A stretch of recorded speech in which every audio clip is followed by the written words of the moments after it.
মন্ত্ৰী হিচাপে আমাৰ ঐতিহাসিক যাত্ৰা আৰম্ভ কৰিছিলোঁ। মই এই চৰকাৰখনৰ 5খন পূৰ্ণাংগ বাজেট দাখিল কৰিবলৈ পোৱাটো মোৰ বাবে পৰম সৌভাগ্যৰ কথা।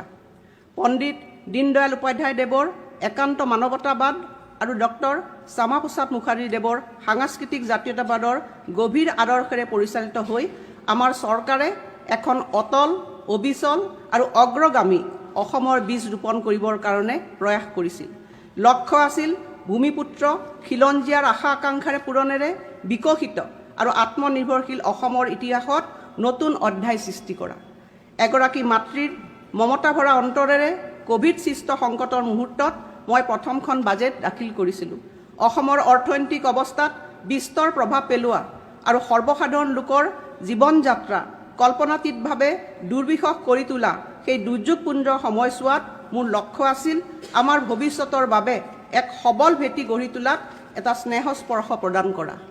মাননীয় প্ৰধানমন্ত্ৰী শ্ৰী নৰেন্দ্ৰ মোদী ডাঙৰীয়াৰ সবকা সাথ, সবকা বিকাশ, সবকা বিশ্বাস আৰু সবকা প্ৰয়াসৰ দৰ্শনক আগস্থান দি এখন বিকশিত আৰু আত্মনিৰ্ভৰশীল অসম গঢ়াৰ দৃঢ় সংকল্পেৰে ৰূপান্তৰৰ যাত্ৰাত আমাৰ চৰকাৰে খোজ দিছিল।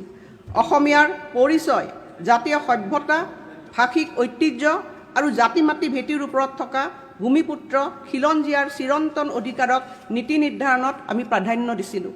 আজি মই এই পবিত্ৰ সদনত কেৱল ব্যয়ৰ অনুমোদনৰ বাবে নহয়, বৰঞ্চ এখন ৰূপান্তৰৰ অসমৰ কথা ক'বলৈ উপস্থিত হৈছোঁ। বিগত 5 বছৰৰ এই যাত্ৰাই আমাক সুধাকণ্ঠ ভাৰতৰত্ন ডক্টৰ ভূপেন হাজৰিকাৰ অমৰ সপোনৰ কথা সোঁৱৰাই দিয়ে। দশক আগতেই তেওঁ গাই গৈছিল, জিলিকাব লুইতৰে পাৰ, এন্ধাৰৰ ভেটা ভাঙি প্ৰাগজ্যোতিষত বয় জেউতি নিজাৰৰে ধাৰ। মই বিনম্ৰতাৰে ক'ব বিচাৰিছোঁ যে সেই গীতটোক বাস্তৱ ৰূপ দিয়াৰ দিশত আমি অবিৰতভাৱে আগবাঢ়িছোঁ। আজি অন্ধকাৰত ঠাই লৈছে এখন বিকশিত অসমে, য'ত প্ৰতিজন নাগৰিক আমাৰ বিকাশ যাত্ৰাৰ সহযাত্ৰী। মই প্ৰথমতেই আমাৰ মাৰ্গদৰ্শক মাননীয় প্ৰধানমন্ত্ৰী শ্ৰী নৰেন্দ্ৰ মোদী ডাঙৰীয়াক কৃতজ্ঞতা জ্ঞাপন কৰিছোঁ।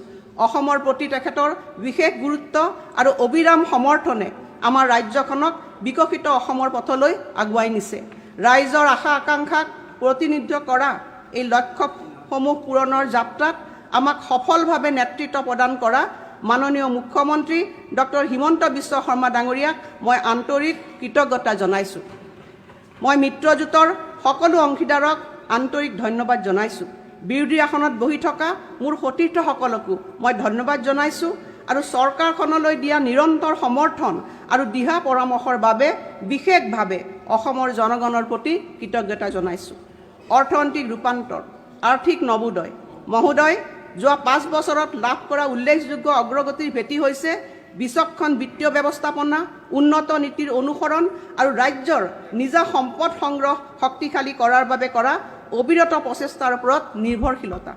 মই এই পবিত্ৰ সদনক জনাবলৈ পাই গৌৰৱবোধ কৰিছোঁ যে শেহতীয়াকৈ দেখা দিয়া নিম্নগামী ধাৰাক প্ৰতিহত কৰি যোৱা 5 বছৰত অসমে বিত্তীয় ব্যৱস্থাপনাত দেখুওৱা অসাধাৰণ পাৰদৰ্শিতাৰ প্ৰতি স্বীকৃতি প্ৰদান কৰি ষষ্ঠদশ বিত্ত আয়োগে 16 ফাইনেন্স কমিশ্যনে অসমৰ পাৰস্পৰিক অংশীদাৰিত্ব 3.258% বৃদ্ধি কৰিছে আৰু ই অসমৰ স্থিতি যথেষ্ট উন্নত কৰিছে, যাৰ ফলত অহা বৰ্ষত অসমলৈ 50,000 কোটি টকাৰ অধিক কেন্দ্ৰীয় পুঁজিৰ অভূতপূৰ্ব হস্তান্তৰণ হ'বগৈ। বিশ্ব অৰ্থনীতি প্ৰতিকূল পৰিস্থিতিৰ সন্মুখত হোৱাৰ সময়তে অসমে ভাৰতৰ প্ৰগতিৰ ইঞ্জিন হিচাপে আত্মপ্ৰকাশ কৰিছে। ভাৰতীয় ৰিজাৰ্ভ বেংকৰ শেহতীয়া মূল্যায়ন অনুসৰি অসম ভাৰতৰ ভিতৰত দ্ৰুততম বিকাশশীল ৰাজ্য হিচাপে পৰিগণিত হৈছে। স্থিৰ মূল্যৰ হিচাপত ৰাজ্যখনৰ মুঠ ৰাজ্যিক ঘৰুৱা উৎপাদন 2019-20 বিত্তীয় বৰ্ষৰ পৰা 2024-25 বিত্তীয় বৰ্ষৰ সময়ছোৱাত 45% বৃদ্ধি পাইছে আৰু এই বৃদ্ধিৰ হাৰ ৰাষ্ট্ৰীয় গড় 29%ৰ তুলনাত যথেষ্ট বেছি।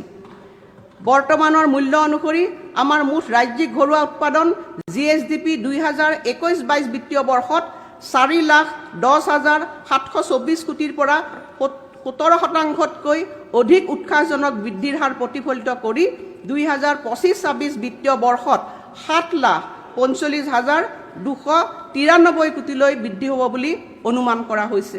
মই জনাবলৈ পাই সুখী যে অসমৰ অৰ্থনৈতিক জৰীপে 2026-27 বিত্তীয় বৰ্ষৰ বাবে 16.93% বৃদ্ধিৰ হাৰ প্ৰক্ষেপ কৰিছে আৰু ৰাজ্যিক ঘৰুৱা উৎপাদন 8,71,451 কোটি টকা হ'ব বুলি অনুমান কৰা হৈছে।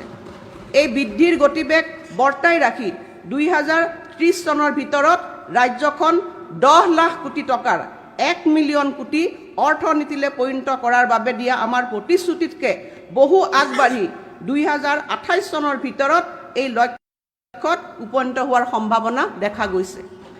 এই অৰ্থনৈতিক সম্প্ৰসাৰণে আমাৰ জনসাধাৰণৰ বাবেও অধিক আয়ৰ বাট মুকলি কৰিছে। মই গৌৰৱ অনুভৱ কৰিছোঁ যে অসমৰ জনমূৰি আয় বৰ্তমানৰ মূল্যত দুগুণকৈ অধিক বৃদ্ধি পাই 2020-21 বিত্তীয় বৰ্ষৰ 86,946 টকাৰ পৰা 2025-26 বিত্তীয় বৰ্ষত 1,85,429 টকালৈ হৈছেগৈ, যিয়ে 113% বৃদ্ধি প্ৰতিফলিত কৰিছে। 2020-21 বিত্তীয় বৰ্ষৰ পৰা 2024-25 বিত্তীয় বৰ্ষৰ ভিতৰত আমাৰ জনমূৰি আয়ৰ 83% বৃদ্ধিয়ে আমাক জনমূৰি আয়ৰ ক্ষেত্ৰত দেশৰ ভিতৰতে আটাইতকৈ দ্ৰুতগতিত বৃদ্ধি পোৱা ৰাজ্য হিচাপে পৰিগণিত কৰিছে। ইয়াৰ দ্বাৰা স্পষ্টভাৱে প্ৰমাণিত হৈছে যে আমাৰ প্ৰগতি কেৱল অৰ্থনৈতিক প্ৰতিবেদনতে আবদ্ধ নহয়, ই মানুহৰ জীৱনকো স্পৰ্শ কৰিছে। আমাৰ অৰ্থনৈতিক বৃদ্ধিৰ আটাইতকৈ উল্লেখযোগ্য সূচক হৈছে আমাৰ নিজা কৰ ৰাজহ, যিটো যোৱা 5 বছৰত গড়ে 13%তকৈ অধিক হাৰত বৃদ্ধি পাইছে। সামগ্ৰিকভাৱে 2020-21 বিত্তীয় বৰ্ষৰ 17,134 কোটি টকাৰ পৰা 2024-25 বিত্তীয় বৰ্ষলৈ 75% বৃদ্ধিৰে নিজা কৰ ৰাজহ সংগ্ৰহ 30,052 কোটি টকা হৈছে।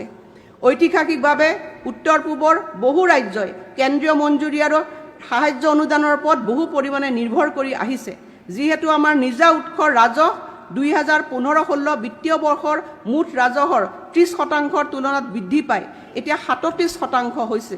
সেয়েহে ই কেন্দ্ৰীয় অনুদানৰ ওপৰত আমাৰ নিৰ্ভৰশীলতা হ্ৰাস কৰিছে আৰু এক শক্তিশালী আত্মনিৰ্ভৰশীল আভ্যন্তৰীণ অৰ্থনীতি নিশ্চিত কৰিছে। শক্তিশালী ৰাজহ আহৰণ আৰু উন্নত বিত্তীয় ব্যৱস্থাপনাৰ ফলত ৰাজহুৱা ব্যয়ৰ পৰিসৰ আৰু ফলপ্ৰসূতা যথেষ্ট সম্প্ৰসাৰিত হৈছে। আমাৰ বাজেটৰ আকাৰ 2015-16 বিত্তীয় বৰ্ষৰ 72,573 কোটি টকাৰ পৰা দুগুণতকৈ অধিক বৃদ্ধি পাই 2025-26 বিত্তীয় বৰ্ষত 1,55,985 কোটি টকা হৈছে, যিটোৱে সংশোধিত প্ৰাক্কলনত 2 লাখ কোটি টকা স্পৰ্শ কৰিব। দশক ধৰি অসমৰ বাজেট আছিল কেৱল ইচ্ছাৰ তালিকা, য'ত পুঁজি ফাইলতে আবদ্ধ হৈ আছিল। 2015-16 চনত আমাৰ বাজেটৰ পুঁজি ব্যৱহাৰৰ হাৰ 58%তে সীমাবদ্ধ আছিল। সেই বিলম্বিত সংস্কৃতি আৰু প্ৰশাসনিক শিথিলতা আঁতৰাই আমি বাজেটৰ পুঁজি ব্যৱহাৰ 2024-25 বিত্তীয় বৰ্ষত 85%লৈ আগুৱাই যাবলৈ সক্ষম হৈছোঁ। গুৰুত্বপূৰ্ণ কথাটো হ'ল এই সম্প্ৰসাৰণৰ লগে লগে উৎপাদনশীল ব্যয়ৰ দিশত নিৰ্ণায়ক পৰিৱৰ্তন হৈছে। মূলধনী ব্যয় 8 গুণতকৈ অধিক বৃদ্ধি পায় 2015-16 বিত্তীয় বৰ্ষৰ 2,951 কোটিৰ পৰা 2024-25 বিত্তীয় বৰ্ষত 26,409 কোটি টকা হৈছে, যিয়ে 795% উল্লেখনীয় বৃদ্ধিক প্ৰতিফলিত কৰিছে। এই মূলধনী পুঁজি ব্যয়ৰ ক্ষেত্ৰত ভাৰত চৰকাৰে অধিক সহায় কৰিছে। যোৱা 5 বছৰৰ ভিতৰত 25,000 কোটি টকাৰো অধিক ধন লাভ কৰি ৰাজ্যসমূহৰ বাবে থকা মূলধনী বিনিয়োগৰ বিশেষ সাহায্য আঁচনিৰ প্ৰধান হিতাধিকাৰীসমূহৰ মাজত অসম অন্যতম ৰাজ্য হিচাপে পৰিগণিত হৈছে। এই প্ৰেক্ষাপটত অসমৰ অৰ্থনৈতিক আৰু বিত্তীয় ৰূপান্তৰণ ত্বৰান্বিত কৰাৰ ক্ষেত্ৰত যোগাই অহা নিৰন্তৰ উৎসাহ আৰু সমৰ্থনৰ বাবে মাননীয় কেন্দ্ৰীয় বিত্তমন্ত্ৰী শ্ৰীমতী নিৰ্মলা সীতাৰামন ডাঙৰীয়াৰ প্ৰতি আন্তৰিক কৃতজ্ঞতা জ্ঞাপন কৰিছোঁ। যদিও মূলধনী ব্যয় বৃদ্ধি পাইছে, ঋণ বিচক্ষণতাৰে পৰিচালনা কৰা হৈছে। 2021-22 বিত্তীয় বৰ্ষৰ পৰা অসমে মুঠ 1,04,896 কোটি টকা মূলধনী ব্যয় সম্পন্ন কৰিছে। আনহাতে বকেয়া ঋণৰ বৃদ্ধি হৈছে 84,037 কোটি টকা, যিয়ে সূচায় যে ঋণসমূহ বহুলাংশে সম্পদ সৃষ্টিৰ দিশত ব্যৱহাৰ কৰা হৈছে। ফলস্বৰূপে 2024-25 বিত্তীয় বৰ্ষত আমাৰ মুঠ ৰাজ্যিক ঘৰুৱা উৎপাদন GSDPৰ বিপৰীতে ঋণৰ অনুপাত আছিল 25.52%, যাৰ ফলত GSDPৰ বিপৰীতে ঋণ লোৱা দেশৰ 28খন ৰাজ্যৰ ভিতৰত অসম আছে 21 নম্বৰ স্থানত। ই আমাৰ নিয়ন্ত্ৰিত আৰু বহনক্ষম ঋণৰ গতিপথ অনুমোদিত বিত্তীয় নিয়মৰ ভিতৰত থকাটোকেই প্ৰতিফলিত কৰিছে। বাজেটৰ উৎসৰ উপৰি অসমে ৰাজহুৱা বিনিয়োগ বৃদ্ধি কৰাৰ উদ্দেশ্যে বহি সাহায্যপ্ৰাপ্ত প্ৰকল্পসমূহ এক্সটাৰ্নেল এডেড প্ৰজেক্ট ফলপ্ৰসূভাৱে ব্যৱহাৰ কৰিছে। বিস্তৃত খণ্ডক সামৰি লোৱা এনে প্ৰকল্পৰ ব্যয়ৰ পৰিমাণ 2021 চনৰ প্ৰায় 15,000 কোটি টকাৰ পৰা বৰ্তমান উল্লেখযোগ্যভাৱে বৃদ্ধি পাই ই 56,000 কোটি টকা হৈছে। ৰাজহুৱা বিনিয়োগৰ সম্পূৰক হিচাপে ৰাজ্যৰ ভিতৰত প্ৰতিষ্ঠানিক ঋণৰ প্ৰবাহো অধিক শক্তিশালী কৰা হৈছে।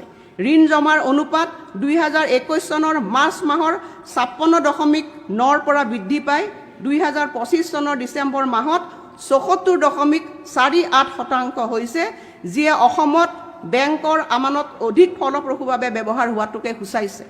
এই উন্নতিৰ প্ৰতিফলন হিচাপে 2021-22 বিত্তীয় বৰ্ষৰ পৰা অগ্ৰাধিকাৰ খণ্ডত 3,69,343 কোটি টকাৰ ঋণ প্ৰদান কৰা হৈছে। ঋণৰ জৰিয়তে কৃষি, অতি ক্ষুদ্ৰ আৰু মজলীয়া উদ্যমিতা আৰু সহযোগী খণ্ডক সহায় কৰাৰ লগতে সামগ্ৰিক আৰু অন্তৰ্ভুক্তিমূলক বিকাশক অধিক শক্তিশালী কৰা হৈছে। মহোদয়, আমি কেৱল এখন ব্যয় কৰা চৰকাৰে নহয়, আমি এনে এখন চৰকাৰ যিয়ে সম্পদ গঢ়ি তোলো। আজি আমাৰ ৰাজহুৱা খণ্ডৰ উদ্যোগসমূহত সমূহীয়া সম্পদ 35,000 কোটি টকাতকৈও অধিক হৈছে। নুমলীগড় শোধনাগাৰ লিমিটেডক শক্তিশালী কৰাৰ ক্ষেত্ৰত আমাৰ কৌশলগত বিনিয়োগ অব্যাহত আছে। শোধনাগাৰটোত ৰাজ্য চৰকাৰৰ অংশীদাৰিত্বৰ মূল্য এতিয়া 5,100 কোটি টকা অতিক্ৰম কৰিছে।